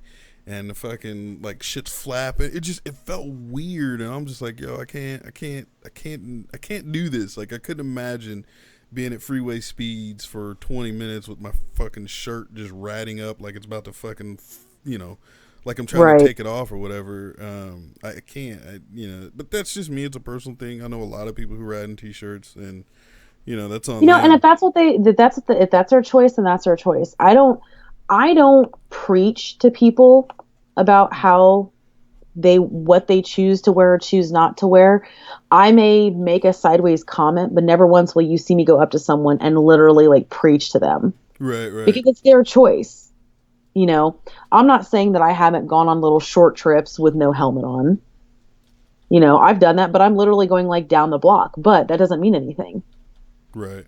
That small little block that I'm going down could be the last block that I ride down. Mm-hmm. So yeah, I know there's the risk involved, but yeah, you will never see me preach to a person. Sure, like I said, I'll make some smart ass comments, maybe not directly to their face. More than likely, I will, because that's just how I am. But yeah, it's your choice. If that's how you want to roll, then that's how you want to roll. I'm not gonna knock on you. True. All right, let's take this other call right here. Let's see here. 760, you live on the air. What up? Oh, hello. My name is Jamal. I'm calling from Microsoft. Okay. Is there a problem with your computer right now? No, man, computer's running good. Are you sure about that, sir? I believe so. Is there something I can check to find out if it's not running good? Yes, sir. I just need you to go to your Windows tab. Okay. And type in Red Rocket is number 1. Okay. Wait, is this for Windows 7 or Windows 8 or what? It's for Windows 15, sir. Windows 15. Oh, see, I haven't updated, unfortunately, so I'm not on that yet. I apologize. Okay, sir. I'm sorry. What about that girl that's with you? Is her computer working fine? It's working fantastic. Thanks for asking.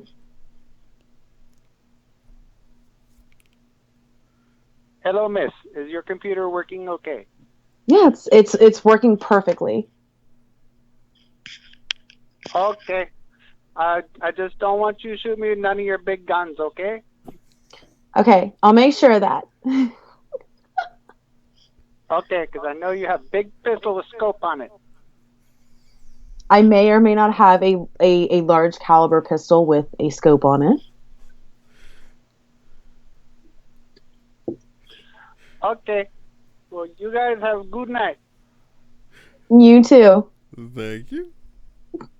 All right, bye-bye. We had to have at least one. Yeah. We had to have at least one. At least one. At least one. Yeah. Whatever. Oh well. Totally worth it. Oh man. I wonder who that was. I don't know. I'm not familiar with the West Coast area codes. Oh, you know what? Wait. Because I'm seeing DSG over there. Was that Ghost? You know what? It could have been Ghost, but I don't know, man. I think Ghost would have revealed that it was him, but yeah, and I could recognize his voice too. Could have been Cruising Moto. Could have been DSG too. Nah, DSG's he's Orange County, LA area, so yeah, he'd have like a 714 or like he'd have a different area code. Jaeger said, asked if it was Boris. 760 San Diego. Nah, Boris. Nah, it wouldn't be Boris. Boris wouldn't leave the call without letting you know it's Boris. That's just right. Who Boris is. Boris is too damn nice. He is. He's very nice. It was Cruising Moto? Yeah, it probably was. It was me. Yeah, you motherfucker. That's funny. I was just like, who is this? Like, dude, I was literally just trying to figure out who it was. No, Undercover wasn't Boris. It was Cruising Moto. Bored on a Wednesday out here fucking with people. But anyways, call in, ladies and gentlemen, 516-387-1431. We got about 20 minutes or so left. And then we're going to go ahead and say goodbye to all my motovlog friends. Everyone. But, damn, see, now I kind of actually want to drink, but... Come on. Wait, you know what? I have to honor DSG because way up in the side chat, I happen to see the magic number. And I probably should honor that. Yeah, there it is. There it is. There it is. There it is right there. See, I figured that'd be nice. It ain't Friday, motherfuckers gotta go work and shit. And, just because of the simple fact that he said it, I will do one. Just one. See, now here's the thing. If you come out here, you got to be aware of the DS. You know what? I'm gonna just start calling the side chat is just a bunch of bitches. Fuck every single one of you. I said one. I agreed to one. I think for now on, I'm just gonna call him DS Giesel. I'm just DSG. I don't like that G before that. It's just weird. DS Giesel. Anyways, you gotta be. you gotta be. This dude is real tequila happy, put it that way. So if you happen to come out here and I don't know, like some tequila gets brought up, he may offer a shot or 12. That's fine. Yeah, it was a good night. Matter of fact, I've been actually kind of wanting to go back over there, over to what was the name of that fucking place? It wasn't Riverwalk, or what was it? Garden Walk at Anaheim. It's like kind of down the street from Disneyland or whatever. It's like this little area where they have like a couple little bars and like a little club or whatever. I was kind of thinking about hitting DS Giesel up and fucking like, hey bitch, I know you ain't that far down the road. You want to come on and have some drinks? But then I kind of don't want to, because he'll come out and then 1 tequila shot, 2 tequila shot, 3 tequila shot floor. Or, yeah. Oh, I love vodka too. I don't like vodka though, man. Well, he slightly just lost some respect for me. Oh, damn. I didn't know Mexicans like fucking vodka though. I thought it was like literally tequila and like cervezas. And mezcal. You know what? Mezcal. I don't know what that is. I don't know. I've only ever had it one time. That was a friend of mine brought it back when she went on a cruise to Mexico. She brought it back. Shit was lethal. I really don't remember much of that night. And you haven't really had it since then, have you? I have not had it since. Yeah, it's one of those kind of good. It's like it's what you would call a good night, but a very bad next day. Yeah, it was a great night. Very, very bad morning and afternoon and evening. Yeah. Yeah, see, even Diaz says mezcal is some strong shit. Yes, it is. Mezcal. Hold on, I gotta Google this shit. Let's see. How you spell it?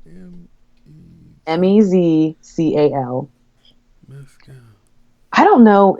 Can you get it in the States? Like the legit shit? Is it a tequila? I think it's like it is tequila, or I don't know.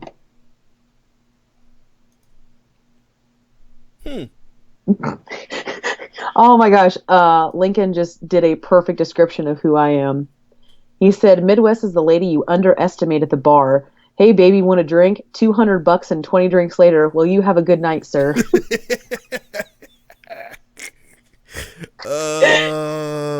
That's definitely me. Dude, that sucks for guys. I'm just saying, like, you don't understand how much that sucks.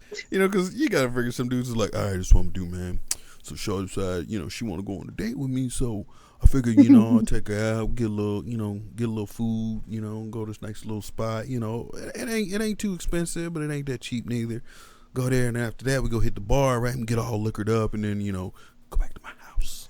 And then fucking sure as shit, yeah, you're over there fucking room spinning, and she's like, you sure you want to order another one? And yeah, I'm good. Yeah, another round of tequilas. Yeah, that ain't cool, man. Like, it's not, I'm gonna go ahead and call that Uber. You have a good night.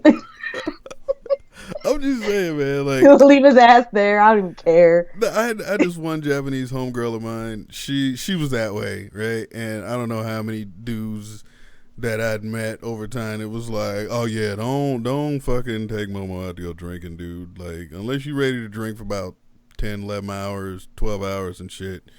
Like, don't. That little girl will drink you way under the table, man. I mean, even like when I was DJing at this bar, I used to get done DJing at 6 a.m, and she would come in with her homegirls, and they were taking shots of like spiritus and shit, which is like, yeah, it's stronger than fucking Everclear, right? And yeah, they'd take a couple of them, and then they would still be over there like knocking back mixed drinks and shit, and I'm just like, fuck me, dude.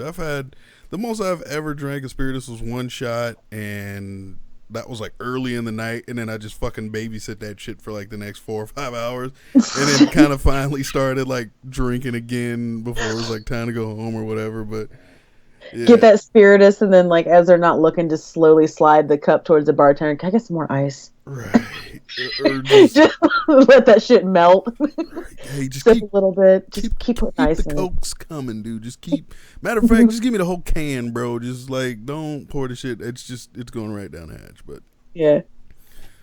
there are some All right, people. so I need to get this shot taken care of for Diesel, or it's gonna bother me. So this one's here. Lucky that I'm actually doing this during the week.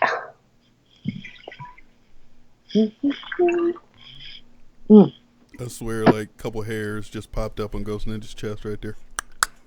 Just popped out like, oh shit. Yeah, and we got to get Ghost Ninja drunk, man. This dude be forever like complaining about, oh man, I gotta like wake up in the morning. I gotta go ride, dude. I can't be. No, man. Ghost Ninja be punking out sometimes. Hope he's still out there, Ghost, and listening.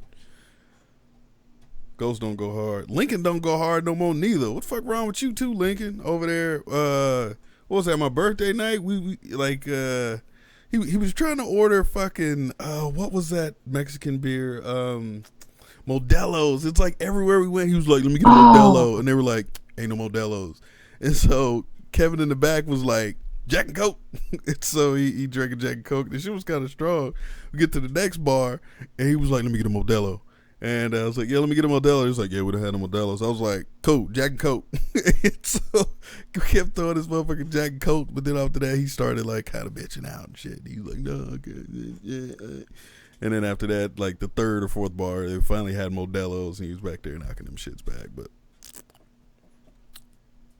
told the wifey I was gonna take it easy.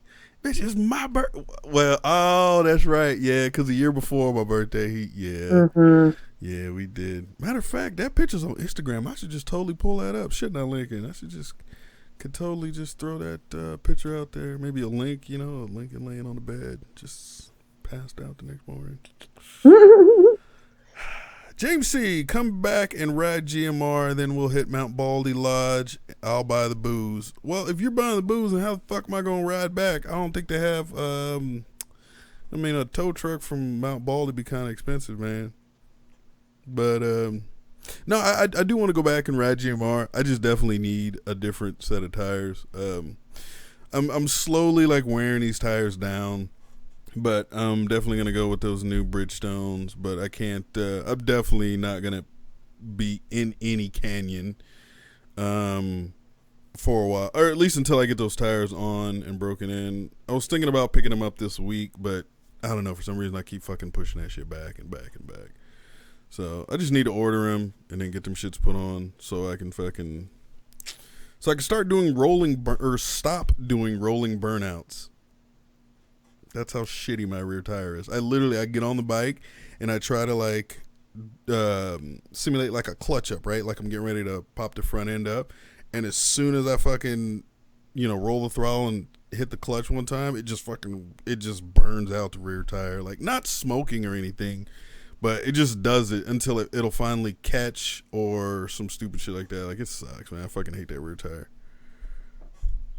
Ghost is clearing the wall in his bathroom for red one pictures.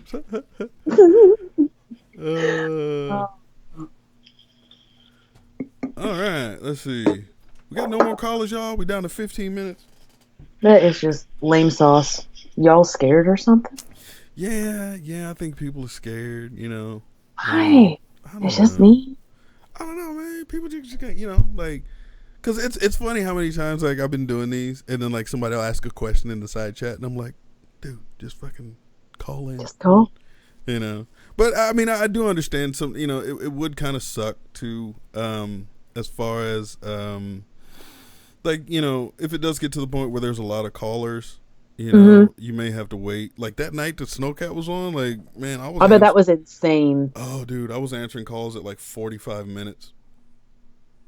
Oh my God. I'm like, damn, this dude's been on here 45 minutes. But, I mean, there was probably, there's probably 20, 30 fucking callers I had in queue. And I was just like, geez. And I was trying to, like, fucking fast forward through them shits. But you figured, one call, maybe 3 minutes. And, it's just hard to get through that many people. Well, and that's one of those things, like, when you have just for something in, like, just a little thought for in the future, when you have those higher sub individuals, maybe make it where you put somewhere, whether it be in the announcement itself, or I don't even know if you can even do this, like how you set it up, but maybe limit how long each call is. Like if like basically with Snowcat, 3 minutes and that's it. Like that's all you get. Well, I don't necessarily want to do that because, I mean, shit, Well, how many people just try to call into the radio to get fucking free tickets? You know what I mean? If there's True. a bunch of people, Okay. I mean, Yeah. you got to kind of be proactive. You got to kind of be on it. I mean, I can't, because everybody has their story to tell. I mean, granted, some people are just going to ask regular, easy questions. Hey, man, what kind of music you listen to where you at? Oh, this, okay. All right, cool, man, thank you, bye. And then sometimes somebody says, hey, dude, so I got this, like, fucked up situation where blah, blah, blah. And you're like, ooh, and you really want to try to help somebody through that. Yeah, I can see where you're, But... yeah, trust me, I thought about that, but I was like, damn, that's not really going to work. But anyways, let's try this next caller here. Area code is 951. You're live on the air. What up? What's going on, man? What's your name? Where you calling from?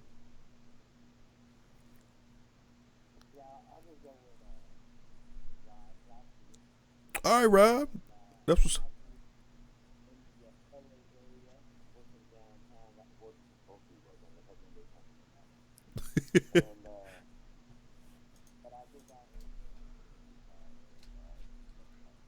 Gotcha.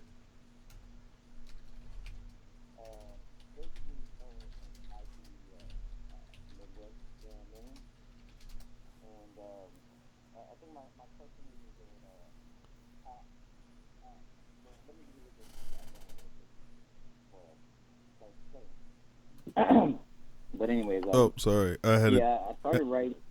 Oh, I'm sorry. No, I had the audio fucked up. My bad. But anyways, yeah, go ahead and ask your question.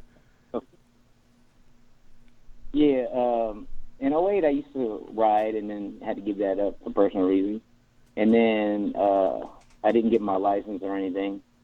And then I went back just recently and took the course and all that good stuff. Finally got my full license, got me a bike. How would you suggest starting to get onto the freeways over here in the crazy Southern California area? You mean just entering the freeways? Right, just like getting into riding on the freeway. I mean, I haven't done it yet, so jeez. carefully. Yeah. The thing is carefully in California. I live in fucking Ohio. I could walk onto an interstate if I had to. You don't have to. You guys have. Yeah, I'll leave this to Red. This is all him. I mean, like, okay. The goal when getting on the freeway. Empire is downtown and over there where you are. Yeah, I got you. Now, for me, getting on the freeway, the whole goal is to get as far over to the left side of the freeway as possible. Like, whether it's the carpool lane or that number one lane right there. That's the thing. Now, the way I personally get on a freeway, it depends. If there's no traffic, if there's no cars in front of me, I usually get on the freeway faster than everybody. So traffic's moving at 75, I'm doing like 85. So I'm kind of like trying to figure out, like, while it's merging over, I'm trying to figure out my position onto the freeway. I'm trying to figure out where I'm going to fit in. Now, if there's traffic ahead of me, then I kind of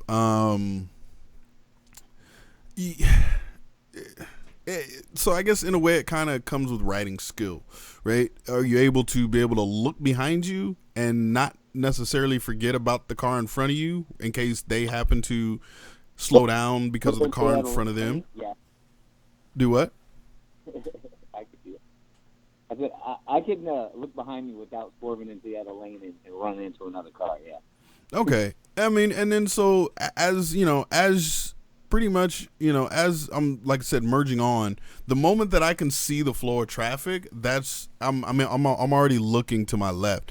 I'm already trying to find my hole, no pun intended. I'm trying to find my gap, no pun intended. Anyways, I'm trying to find where I fit in on this freeway, and once I make that choice, I try to stick with it. I mean, the great thing about a motorcycle is since you're still a very small target, you have way more options, right? So even if there happens to be a car moving the same speed as you that was in maybe a blind spot or something you didn't see, you could still stay really far right until you're able to get in front of that person or behind them, and then fully merge in behind, tuck in behind them or in front of them. Like you have a lot of options, but getting on the freeway is no different really than it is being in a car.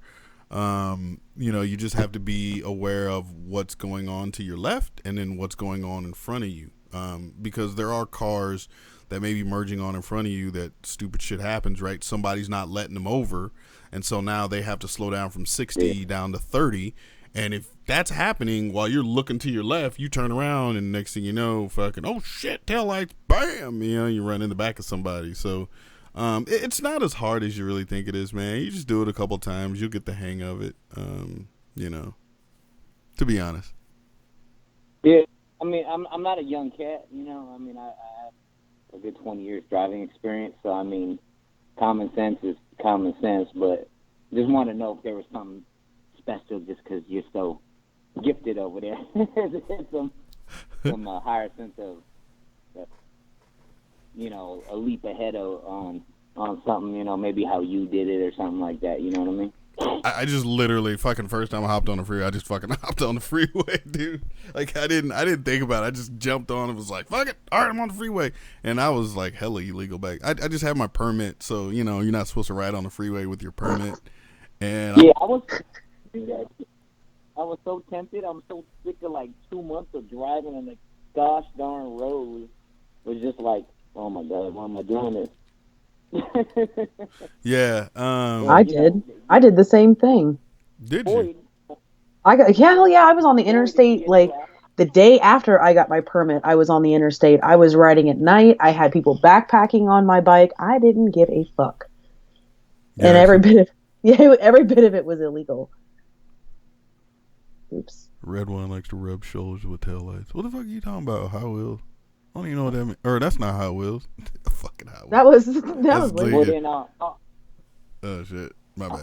I'll end this real quick so y'all can finish up and everything. And I was just because I am in Southern California. Okay. So I am interested when I get to the point of going to do something and anxious to go to functions and so on. Is there kind of like a layout for the summertime per se, something once per month or people doing stuff and all that, and just leave it at that. And thanks for the entertainment, brother. Yeah, man, I appreciate you calling in, man. And yeah, man, don't overthink it, dude. Just fucking go out there and do it, and just be vigilant, whatever you do on a motorcycle. You. All right, peace out, man. All right, brother, have a good one. You too. Another Californian, yeah. Gotta love California. Well, left coast, best coast. Unless you're a gun nut like Midwest herself over there, when not so much. I'm just saying. Whatever. Hey, I mean, come on. We got lane splitting. We got beaches. Look, you can still go snowboarding right now here in California. Good for you. Yeah, that's a thing, man. Snowboarding. You got earthquakes. Fucking high property value. High taxes. Traffic. Yeah. Smog. Ridiculously high cost of living. It's totally, gas prices are ridiculous. Yeah, it sounds like it's fucking amazing to live on the West Coast. Yeah. I mean. Yeah. Okay. I mean, like, when's the last time you been to the beach? It's been a while. Agreed. It's been a while for me too, but I mean, I could see it. I mean, I could ride within like 100 yards of the beach. Yeah, the last beach that my bare feet touched was on the other side of the world, actually, in Forey's territory. Oh, wow. Oh, okay. Well, shit. So, yeah. Well, hey, that's the same. Wait, is that the west side or east side of Australia? Well, I don't. I was over on like I was over in Sydney, so I don't know how close he is to Okay. Sydney. I don't remember. Let's see. But I was on the coast the whole time. Like I didn't go in. I didn't go actually in like outback in So the wait, area. that's the China seaside or no? Or is it? Wait, I don't know. No. Fuck, I don't know. Hold on. Where's Google Maps? I can figure this out. Maps, Google stuff and things. Let's see. Australia might. Oh, there it is. There is that. Oh, Indian Ocean side. Gotcha. Huh. Well, we got a couple more minutes. If somebody else would like to call in real quick, we get one last caller before we shut it down. If anybody out there trying to fire up like a fucking after hours or what do you call it?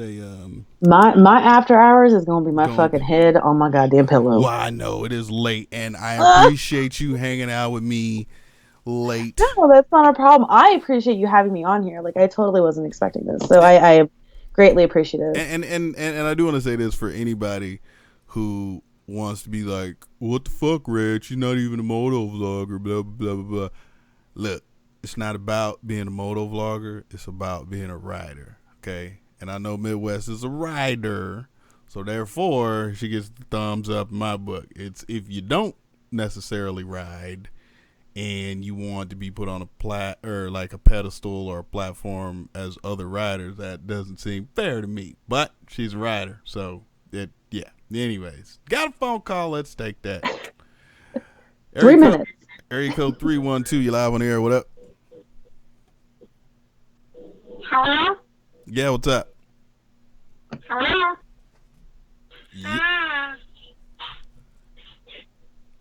Yes. You have a question? I was wondering if I'm sorry. Say again.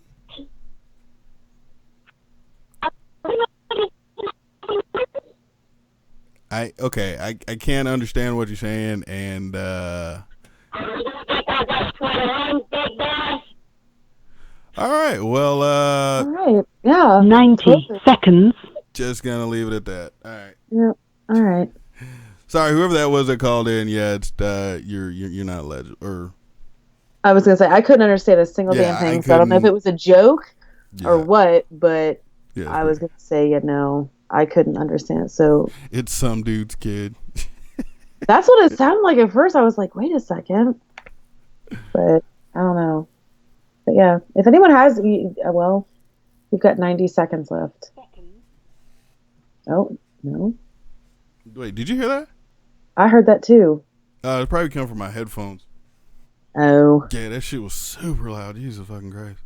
But yeah, so I guess it looks like Bino may throw a little off-air joint. I may hop over there, have a drink or two before I mean, it's early here, man. It's 9:30, right? Where it's like, what is it? Is it 11:30 or 10:30 for you? Or midnight? Or 12:30? It's 12:30. Damn.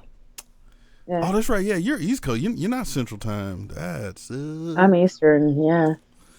3 hours ahead. See, that's why, the West Coast, is good. You know what I mean? Like, while you're at work, I'm probably still in bed sleeping. I'm gonna say yes, because normally when I have to be at work at 8:30. Mm-hmm. So yeah, I'm sure you're probably still in La La Land.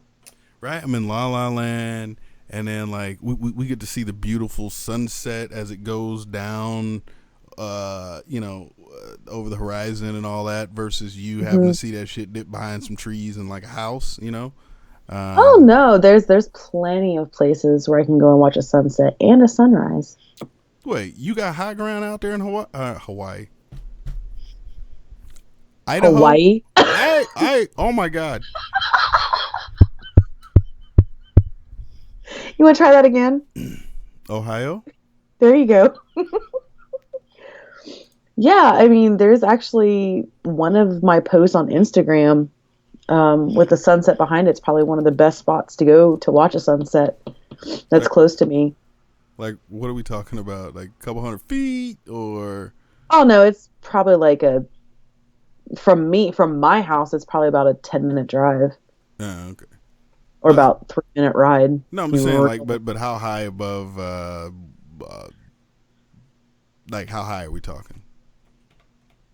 Yeah, I don't, I wouldn't, I'm not 100% certain. I know it's on a hill, but I mean, it does dip behind trees, but like, if you stand on my deck, like, you can watch the sunset, but you only get about a good couple minutes of the sunset and then it's gone.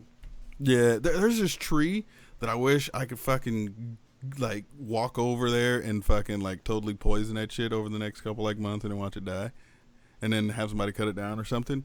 But do you want me to send you over some ash borers? Maybe, because if it was gone, I could honestly, I'd be able to see the ocean. But unfortunately, that fucking tree's there, and it's an old, tall ass tree too. So, fuck that tree.